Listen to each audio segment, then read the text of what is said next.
When we think of the slave trade, the horrors of the transatlantic slave trade often come to mind. But there's another, lesser-known chapter in the history of human suffering, a trade that spanned over a millennium, reaching deep into Africa, the Middle East, and beyond. This is the story of the Arab slave trade, a trade that shaped cultures, economies, and histories in ways we are still uncovering today. The Arab slave trade began long before the European powers set sail to Africa. As early as the 7th century, following the rise of Islam, Arab merchants began to establish extensive trading networks across the Indian Ocean, the Red Sea, and the Sahara Desert. The Arab slave trade operated for over 1,300 years. Historians estimate that between 10 to 18 million Africans were taken from their homelands and sold into slavery through this vast network. Unlike the transatlantic slave trade, which primarily sent slaves to the Americas, the Arab slave trade dispersed enslaved people across North Africa, the Middle East, Persia, India, and parts of Europe. Black Africans, Turks, Iranians, Europeans, and Berbers were among the people traded by the Arabs, with the trade being practiced throughout the Arab world, primarily in Western Asia, North Africa, East Africa, and Europe. The main examples of Arabic slave trades are Al-Andalus slave trade between the 8th and the 15th century, Barbary slave trade between the early 16th and the early 19th century, Trans-Saharan slave trade between the mid-7th century and the 20th century, Indian Ocean slave trade between the antiquity and the early 20th century, Ottoman slave trade between the 13th and the early 20th century, Red Sea slave trade between the antiquity and the mid-20th century, Libyan slave trade started in the 7th century, ongoing. Today we will be focusing on the Trans-Saharan slave trade. During the Trans-Saharan slave trade, slaves were mainly transported across the Sahara Desert. Most were moved from sub-Saharan Africa to North Africa to be sold to Mediterranean and Middle Eastern civilizations. Estimates of the total number of black slaves moved from sub-Saharan Africa to the Arab world range from 6 to 10 million. The Trans-Saharan trade routes conveyed a significant number of this total, with one estimate tallying around 7.2 million slaves crossing the Sahara from the mid-7th century until the 20th century, when it was abolished. According to Professor Ibrahima Baba Kake, there were 4 main slavery routes to North Africa, from east to west of Africa, from the Maghreb to the Sudan, from Tripolitania to central Sudan, and from Egypt to the Middle East. The Arabs managed and operated the Trans-Saharan slave trade, although Berbers were also actively involved. Early Trans-Saharan slave trade. Records of slave trading and transportation in the Sahara date as far back as the 3rd millennium BC, during the reign of the Egyptian king Sneferu. Sneferu, or Soris, was the first pharaoh of the 4th dynasty of Egypt during the earlier half of the Old Kingdom period, 26th century BC. He crossed the 4th cataract of the Nile into what is today modern Sudan to capture slaves and send them north. These raids for prisoners of war, who subsequently became slaves, were a regular occurrence in the ancient Nile Valley in Africa. During times of war, the ancient Nubians were also taken as slaves by the ancient Egyptians. Another group of people who were involved in the slave trade at this time were the Garamantes. This ancient Hamitic people of the eastern Sahara region relied heavily on slave labor from sub-Saharan Africa. The Garamantes first emerged as a major regional power in the mid-2nd century AD and established a kingdom that spanned roughly 180,000 kilometers in the Fezzan region of southern Libya. They used slaves in their own communities to construct and maintain underground irrigation systems known as fagara. In the 5th century, the Greek historian Herodotus recorded that the Garamantes enslaved cave-dwelling Ethiopians, known as troglodytae, pursuing them with chariots. In the early Roman Empire, slaves from the Bantu African were bought and sold in the city of Lepsis. In the 5th century AD, Roman Carthage was trading in black slaves brought across the Sahara. Black slaves seem to have been valued as household slaves for their unique appearance. Some historians argue that the scale of slave trade in this period may have been higher than medieval times due to the high demand for slaves in the Roman Empire. However, the slave trade through the Sahara in the ancient times may have been rare, as Saharan trade didn't reach large dimensions until the Arabs and Berbers introduced large numbers of camels into the desert. Trans-Saharan slave trade in the Middle Ages. The Trans-Saharan slave trade, established in antiquity, continued during the Middle Ages. Paul Lovejoy, the Canadian historian and professor at York University, estimates that around 6 million black slaves were transported across the Sahara between the years 650 A.D. and 1500 A.D. Following the early 8th century conquest of North Africa, Arabs, Berbers, and other ethnic groups ventured into sub-Saharan Africa, first along the Nile Valley towards Nubia, and also across the Sahara towards West Africa. They were interested in the Trans-Saharan trade, especially in slaves, as there was a constant demand for slaves in the Eastern Arab nations and Constantinople. The Muslim slave traders referred to these African populations as Zanj or Sudan, meaning black. Arabs would routinely acquire slaves through violent raids, followed by capturing them and sending them on dangerous forced marches across the Sahara to slave markets where they would be bought and sold. In North Africa, the main slave markets were in Morocco, Algiers, Tripoli, and Cairo. Sales were held in public places such as souks. During the era of the Fatimid Caliphate, 99 to 1171, the majority of slaves were Europeans taken along European beaches during conflicts. Aside from raiding, slaves could also be obtained by purchasing them from local black rulers. The 9th century Arab historian Yaqubi states, "They, the Arabs, export black slaves belonging to the Mira, Zagawa, Marua, and other black races who are near to them and whom they capture. I hear that the black kings sell blacks without pretext and without war." Few African rulers actually resisted the slave trade. In fact, many chiefs would become middlemen in the trafficking, rounding up members of nearby villages to be sold to visiting merchants. The 12th century Arab geographer Al-Idrisi recorded the different methods Muslim merchants would use to enslave blacks, recording that some would steal the children of the Zanj using dates, lure them with dates, and lead them from place to place until they seized them, take them out of the country, and transport them to their own countries. In 1353, the Berber explorer Ibn Battuta would record accompanying a trade caravan to Morocco which carried 600 black female slaves who were to be used as domestic servants and concubines. When Battuta visited the ancient African kingdom of Mali, the locals vied with each other in the number of slaves and servants they had, and he was given a slave boy as a hospitality gift. Slaves were transported through different routes, depending on their destination. Those headed to Egypt would be carried by boat down the Nile, while those headed to Arabia would be sent to ports on the Red Sea, such as Suakin and Asab.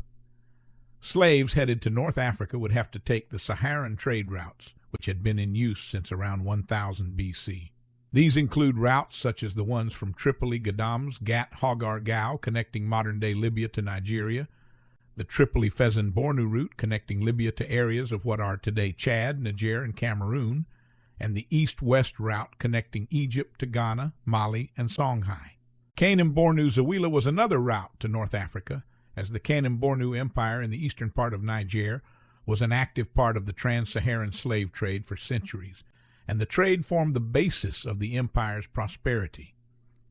Passage through the Sahara required the expertise of ethnic groups whose lifestyles were uniquely adapted for survival in scorching, arid environments, namely the local Berber tribes and the foreign Bedouins from Arabia. For example, the Tuareg and others who are indigenous to Libya facilitated, taxed, and partly organized the trade from the south along the Trans-Saharan trade routes. Various nomadic peoples played critical roles as guards, guides, and camel drivers. As a result, they were granted autonomy and treated as allies by governments of North Africa. Oases were vital way stations for caravans, and those such as Aljila, Ghadames, and Kufra in Libya allowed both north-south and east-west travel. Even with expert help, the passage could still prove deadly to merchants and slaves. Sometimes whole caravans of thousands of people could disappear without a trace. The goods exchanged in the Trans-Saharan slave trade varied.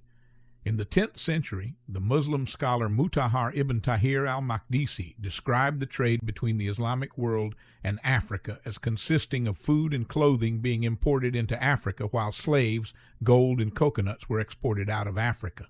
Later, the 16th century Andalusian writer Leo Africanus wrote that traders from Morocco would bring horses, European cloth, clothing, sugar, books, and brass vessels to Sudan and exchange them for slaves, civets, and gold. According to Africanus, the Sultan of Bornu would accept payment for slaves only in horses, with an exchange rate of up to 1 slave per 20 horses. Male black slaves were used as laborers, servants, and eunuchs. Female slaves were also used for labor, but most would be used for domestic chores and concubinage, i.e. sex slavery. Eunuchs were around 7 times more expensive than non-castrated males. They were used as harem guards, administrators, tutors, secretaries, commercial agents, and even concubines. Due to strictures within Islamic law, slaves would not usually be castrated within Muslim territory, and therefore would be brutally castrated in their home country before being sent across the Sahara. Sometimes slaves were castrated after purchase in North African slave markets. Conditions within the mining industry were notoriously harsh, especially the salt mines of Basra, where tens of thousands of black slaves toiled in extremely miserable conditions, living on insufficient amounts of food. This poor treatment led to the bloody Zanj Rebellion, or Black Revolution. Yaqubi records that both male and female slaves were employed in the copper mines of Upper Egypt. The Carmatian Republic of Eastern Arabia is said to have employed 30,000 black slaves to perform all difficult labor. Some black slaves served in the military forces of North Africa. For example, the Zirid dynasty used black slaves imported from Sudan via Zawila. In some instances, Christians in Africa would acquiesce to Muslims' demands that they be provided with slaves. In 641 AD, a treaty known as the Baht was signed, establishing an agreement between the Nubian Christian state of Makuria and the new Muslim rulers of Egypt. The Nubians agreed to give Muslim traders more privileges of trade, as well as sending 442 slaves every year to Cairo as tribute. This treaty remained intact for at least 600 years. In Muslim societies of the Middle Ages, blackness became increasingly identified with slavery. This was justified by appeals to a specific interpretation of the biblical story of the curse of Ham. Ham had been cursed by Noah in 2 ways. The first, the turning of his skin black, and the second, that his descendants would be doomed to slavery. Certain Muslim slave traders would use this to justify enslaving blacks, including black Muslims. In the late 14th century, a monarch from Bornu wrote a letter to the Sultan of Egypt complaining of the continual slave raids perpetrated by Arab tribesmen, which were devastating his lands and resulting in the mass enslavement of the black Muslim population of the region. In Al-Andalus, the area of medieval Iberia under Islamic control, black Muslims could be legally held as slaves. This all occurred despite the Orthodox Muslim jurist position that no Muslim, regardless of race, could be enslaved. Even as late as the 19th century, many of the common people in Islamic society still believed that enslavement based on skin color, rather than based on religion, was approved by the religious laws of Islam. Well, they were wrong. In 1416, Al-Makrizi narrated how pilgrims coming from Takrur near the Senegal River brought 1,700 slaves with them to Mecca. In the late 16th century, access to slaves in the areas of the former Songhai Empire in West Africa were cut off due to the Moroccan army's invasion of Songhai headed by Al-Mansur, the Saadi Sultan of Morocco. Under the Saadi dynasty, Morocco's sugar industry was dependent on black African slave labor. According to Paul Berthier, the need for slave labor on Moroccan sugar plantations was a major reason for the 16th century Saadian invasion of the Songhai Empire. This necessitated the substitution of the former Songhai slave route with the Benghazi-Wadai route and others through Sudan. After Europeans had settled in the Gulf of Guinea, the Trans-Saharan slave trade became less important. Arabs were also sold during the Trans-Saharan slave trade. According to Ibn Butlan, Arab women were sold as slaves in Mecca, and certain rulers in West Africa had slave girls of Arab origin. According to Al-Makrizi, slave girls with lighter skin were sold to West Africans on Hajj. The West African states also imported highly trained slave soldiers. Late Trans-Saharan slave trade. In Central Africa during the 16th and 17th centuries, slave traders continued to raid the region as part of the expansion of the Saharan and Nile River slave routes. It is estimated that, in the 17th and 18th centuries, 1.4 million slaves were forced to make the trek through the Sahara. Captives were enslaved and shipped to the Mediterranean coast, Europe, Arabia, the Western Hemisphere, or to the slave ports and factories along the West and North Africa coasts, or south along the Ubangi and Congo rivers. 1.2 million slaves are estimated to have been sent through the Sahara in the 19th century. In the 1830s, Gadames, a town in Libya, was handling 200 to 500 slaves a year. Even though the slave trade was officially abolished in Tripoli by the Firman of 1857, this law was never enforced and continued in practice at least until the 1890s. In Tripoli, G.F. Lyon, a British naval officer and explorer, recorded that from 4,000 to 5,000 slaves were processed annually with raids to areas like Kanem Bornu, providing sources of captives. As a witness to the behavior of the slave dealers, Lyon described their behavior in Libya. None of the owners were ever without their whips, which were in constant use. No slave dares to be ill or unable to walk. But when the poor sufferer dies, the master suspects there must have been something wrong inside, and regrets not having liberally applied the usual remedy of burning the belly with a red-hot iron, thus reconciling to themselves their cruel treatment of these unfortunate creatures. The explorer Gustav Nachtigal reported finding numerous bones at desert springs that had run dry. Nachtigal estimated that for every one slave that successfully arrived at the market, 3 or 4 had either died or escaped. Cold could also kill in the desert, as the explorer Heinrich Barth relayed a story that the vizier of Bornu had lost 40 slaves in a single night in Libya. A British account described 100 skeletons. By 1858, the British consul in Tripoli had recorded that more than 66% of the value shipped across the Sahara was made up by slaves. The British consul in Benghazi wrote in 1875 that the slave trade had reached an enormous scale and that the slaves who were sold in Alexandria and Constantinople had quadrupled in price. This trade, he wrote, was encouraged by the local government. By the mid-19th century, it's possible that nearly 10,000 slaves were being transported to North Africa yearly. The Muslim historian Ahmad ibn Khalid an-Nasiri bemoaned the unlimited enslavement of blacks in 19th century North Africa, where men trafficked them like beasts or worse, and where the majority of slaves were Muslims who should have been exempt from slavery because of their religious status. Slaves were placed in shackles from across the Sahara via the Trans-Saharan slave trade to the Nile, while dying from exposure and swollen feet. At Kufra, the Egyptian traveler Ahmed Hassanain Bey found out in 1916 that he could buy a girl slave for £5 sterling, while in 1923 the price had risen to 30 to 40 pounds sterling. Another traveler, the Danish convert to Islam Knud Hombo, crossed the Italian-Libyan desert in 1930 and was told that slavery is still practiced in Kufra, and that he could buy a slave girl for 30 pounds sterling at the Thursday. According to James Richardson's testimony, when he visited Gadames, most slaves were from Bornu. According to Rad Bader, based on estimates of the Trans-Saharan trade, between 1700 and 1880, Tunisia received 100,000 black slaves, compared to only 65,000 entering Algeria, 400,000 in Libya, 515,000 in Morocco, and 800,000 in Egypt. Abolition. After the establishment of the British and Foreign Anti-Slavery Society in 1839 to fight slave trading in the Mediterranean, Ahmad ibn Mustafa, Bey of Tunis, agreed to outlaw exporting, importing, and selling slaves in 1842, and he made slavery illegal in 1846. In 1848, France outlawed slavery in Algeria. Despite the British outlawing the slave trade in 1833, Turco-Egyptian troops of Muhammad Ali of Egypt continued to export approximately 20,000 slaves annually from Sudan.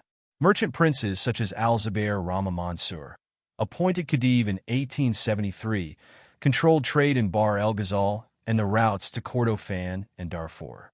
In 1929, the Sanusi Center of Kufra in the Sahara was pointed out as a center of the Trans-Saharan slave trade.